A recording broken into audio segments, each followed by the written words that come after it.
Арахаар чөлөөцөөг телевизээс бэлтгэн хүргэдэг Э-Ньюс мэдээллийн хөтөлбөр хот хооронд зорчих зам дээрээс үзэгч та бүхэнд хүрж байна. Хамгийн сүүлд энд томоохон хэмжээний осол гарсан байгаа. Энэ ослын шалтгааныг замын эвдрэлтэй холбоотой гэж тайлбарлагдаж байсан. Тэгээд яг энэ замаас болсон байна уу, үгүй байна уу гэдгийг тодруулахаар бид бүхэн цагдаагийн газар энэ замыг хариуцсан ажилдаг Өв Аз цаа компани мэрэгжлийн хүмүүсийг авчирсан байгаа. Тэгээд мэрэгжлийн хүмүүсийн ярьж байгаа ярианд үзэгч та бүхэн анхаарлаа хандуулна уу. Энэ дээр үнэхээр энэ осол гарахад замаас шалтгаасан байна уу, үгүй байна уу гэдгийг мэрэгжлийн хүмүүс тайлбарлаж хэлэх байхаа. За ерөнхийдөө бол сая зам тэр осол гарсан газар бол баг зэрэг хотоолттой байгаа. Гэхдээ бол яг осол гарах хэмжээнд буюу яг одоо зарим замууд бол машины доолт хэсгээр ихвээр хүрээд юм уу те маслын хүрсэн год усч юмсан байдаг шүү дээ. Ингээд зураас хардсан ч юм уу тийм байдалтай байгаа. Зүгээр ерөнхийдөө нөгөө ахвар болж байгаа учраас суул төгсөн тийм зам байсан.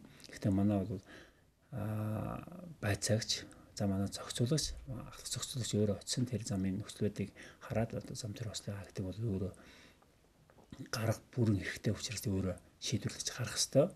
Ерөнхийдөө бол би зам тэр осол гарсан эхний үед яг хамгийн түрүүнд буюу би өөрөө эхэлж очисон.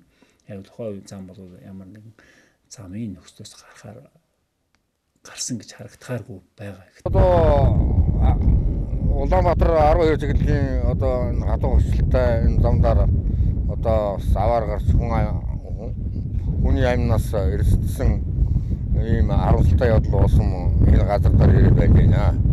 Энэ бол замын дэвш байдлын хувьд бол хөндлөнгийн дэвш байдлын хувьд бол яг хэмжээндээ байна. Оклоноо бол барьж байгаа юм байна.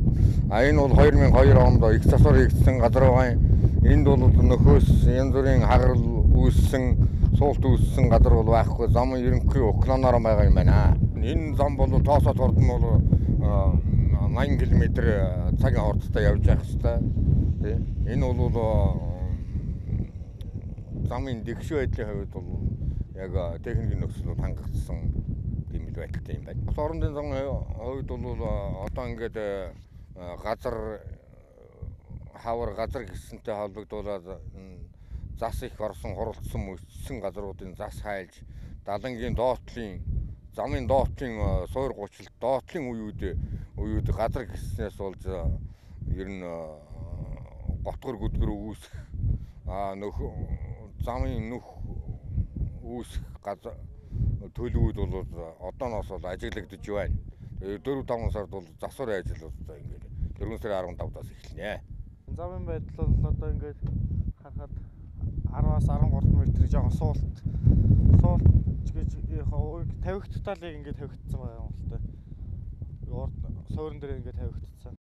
Өнгөрөгч намар хормонд явж байсан машин осолдож 3 хүний амнаас ирсэн харамсалтай хэрэг гарсан. Гэтэл тун саяхан Уранга аймаг тэмцээнд оролцохоор явсан тамирчин хүүхдүүдийн сууж явсан Toyota Prius маркийн машин осолдож 3 газар дээрээ нас орсон харамсалтай хэрэг дахин гарсан юм а. Энэ хоёр осол яг нэг газар босно анхаарал татаж байсан юм. Осол болсон газарт баг зэргийн хотоолт үүссэн хэдий ч осол гарах хэмжээний биш гэдгийг мэрэгжлийн хүмүүс хэлж байлаа.